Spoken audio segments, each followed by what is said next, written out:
Bonjour à tous. Célébration dans la nuit du lundi à mardi de la nuit du destin. Cette nuit au cours de laquelle le Saint-Coran a été révélé au prophète Mahomet. Ils étaient des milliers dans les mosquées à prier et à méditer donc à l'occasion. La célébration officielle a eu lieu à la grande mosquée de la Riviera Golfe. C'était en présence du chef de l'État et de plusieurs membres du gouvernement. Voilà, célébration donc de la nuit du destin à la grande mosquée de la Riviera Golfe, mais également dans toutes celles du district d'Abidjan. Avec Konaté Moussa, je vous propose de revivre l'événement à travers la ville. La nuit du destin ou Laylatul Qadr vaut 1000 mois d'adoration. C'est pendant cette nuit que le Coran, livre saint de l'islam, a été révélé. Un moment sacré aux immenses mérites pour tout musulman. Quand on parle de cadre, c'est comme le dernier degré de la grandeur d'Allah subhanahu wa ta'ala. Pour donc bénéficier des atouts de cet instant de bénédiction, pas question de rester au lit. Ici, à l'avenue 8, dans la commune de Trècheville, les fidèles, avec le soutien du premier magistrat, ont investi les lieux de prêche. Nous avons tenu à venir partager ces quelques instants avec la communauté musulmane de Trècheville pour implorer le Tout-Puissant d'accorder la paix à la Côte d'Ivoire. Une nuit entièrement consacrée à l'adoration et à la prière, mais également une occasion de plus pour les imams de prôner les valeurs de la religion musulmane. À la mosquée des Lauriers Neufs à Cocody, l'imam Sogodogo sensibilise sur la non-violence. Un musulman doit être accueillant. Un musulman ne doit pas s'évanger. Un musulman ne doit pas insulter les autres. Un musulman ne doit pas parler mal. On retient qu'à la faveur de cette nuit, l'islam est une religion de paix. L'islam est une religion de cohésion. L'islam est opposé à la violence. Dans les communes de Yopougon et Adjamé, les fidèles n'ont pas failli à la tradition. Tous veulent obtenir leur bénédiction et voir leurs vœux exaucés par Allah.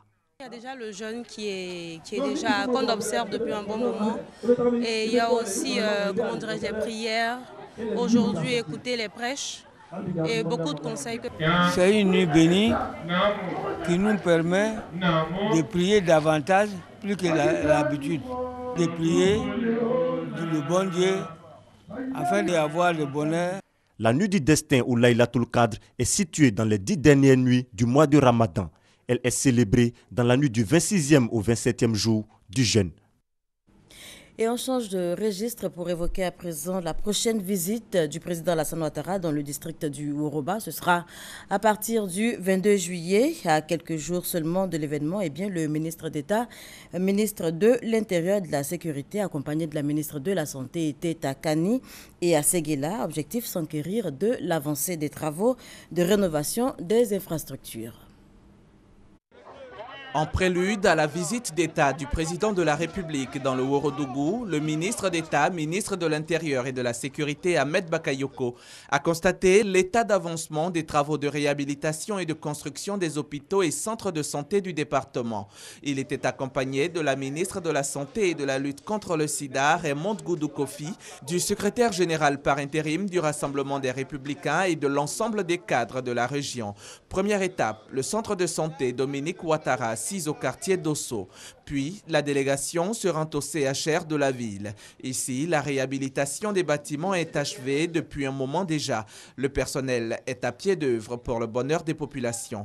Le matériel de la salle de radiographie est présenté par la ministre de la Santé comme du matériel de pointe. Plus loin, c'est la salle de réanimation, puis le bloc opératoire qui sont également opérationnels. En plus des centres de santé, la délégation visite d'autres infrastructures. Le stade Loseni Soumaoro va accueillir le grand meeting de clôture de la visite du président Alassane Ouattara. Encore quelques derniers réglages et ce sera prêt.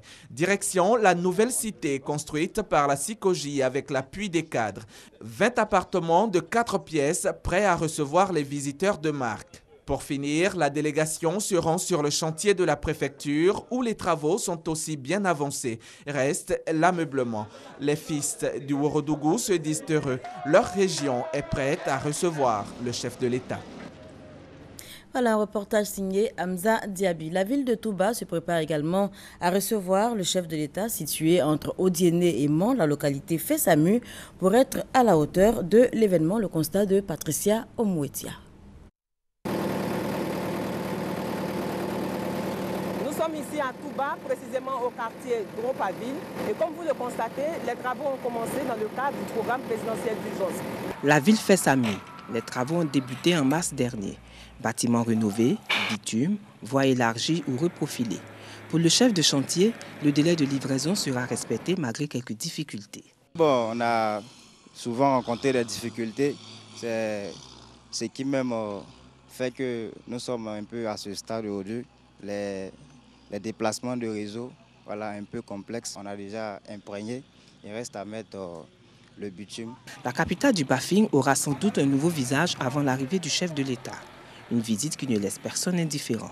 S'il vient, on veut qu'il n'a qu'à réaliser beaucoup de choses ici. Ouais, il y a plein de jeunes qui sont ici et ils ne travaillent pas. Depuis longtemps, on voulait le voir, mais vraiment, aujourd'hui, on a besoin de le voir très bien. Parce que c'est un président vraiment merveilleux. Depuis au temps de Oufoué, on n'a jamais trouvé un bon président comme lui. Pour les autorités de la ville de Touba, il faut s'assurer de l'état d'avancement des travaux et des dernières dispositions à prendre en compte pour réserver un accueil chaleureux au président de la République. Je pense même qu'on aura des problèmes pour les accueillir parce que la population qui va venir sera plus que celle qui vit à Touba. Donc là, il y a une mobilisation générale des fils et des filles de cette région. Il est clair que le département de Touba ne compte pas faire dans la dentelle. Une visite historique qui, pour les populations du Bafing, sera l'occasion de communier et de dire merci au président Alassane Ouattara. La Côte d'Ivoire peut se targuer d'être un modèle de développement économique car à peine sortie de crise qu'elle se redresse avec une croissance économique satisfaisante. Eh bien, au cours d'un atelier, la ministre déléguée à l'économie et aux finances, Kabanyale, a donné les recettes de cette croissance à des partenaires au développement. Les explications de Kwasi Mamadou. Pour cette deuxième journée de la conférence internationale sur le développement, la Côte d'Ivoire est à l'honneur.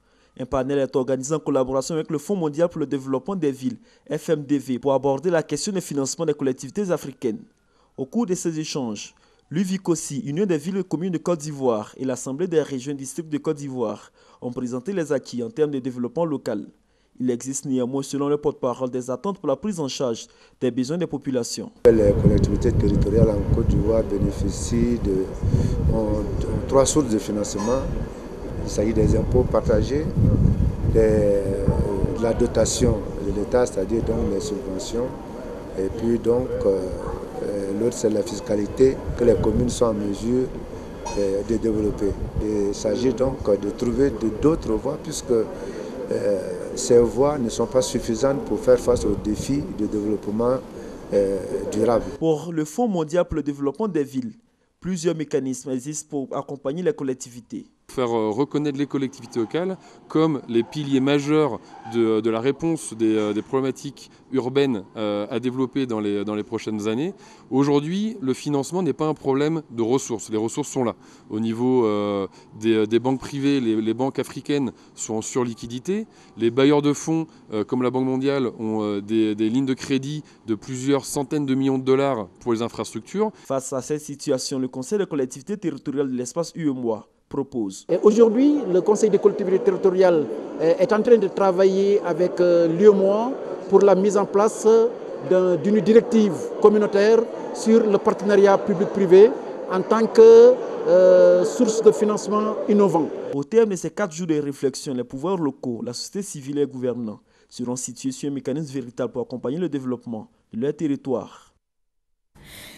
La pêche illicite fait perdre au pays du Golfe de Guinée plus de 203 milliards de francs CFA. Il faut donc parer au plus pressé, c'est ce qui justifie cet atelier du groupe de travail africain. Ici même à Abidjan, c'était hier mardi 14 juillet et le groupe a proposé une coopération interrégionale pour donc faire face au fléau. On en parle avec Moussa Konaté et Hamza Diaby. La Côte d'Ivoire, le Bénin, le Libéria et le Nigeria se mettent ensemble pour lutter contre la pêche illicite. Les experts de ces différents pays se sont donné 4 jours pour faire un état des lieux afin de proposer des solutions au fléau. La plateforme sera au niveau régional, mais sera aussi décuplée au niveau national à travers des groupes nationaux qui seront régulièrement financés et appuyés techniquement pour mener les investigations et des recherches en matière de pêche illicite, des crimes associés à la pêche, afin que nous puissions faire obstacle à cette activité illégale dans notre sous-région.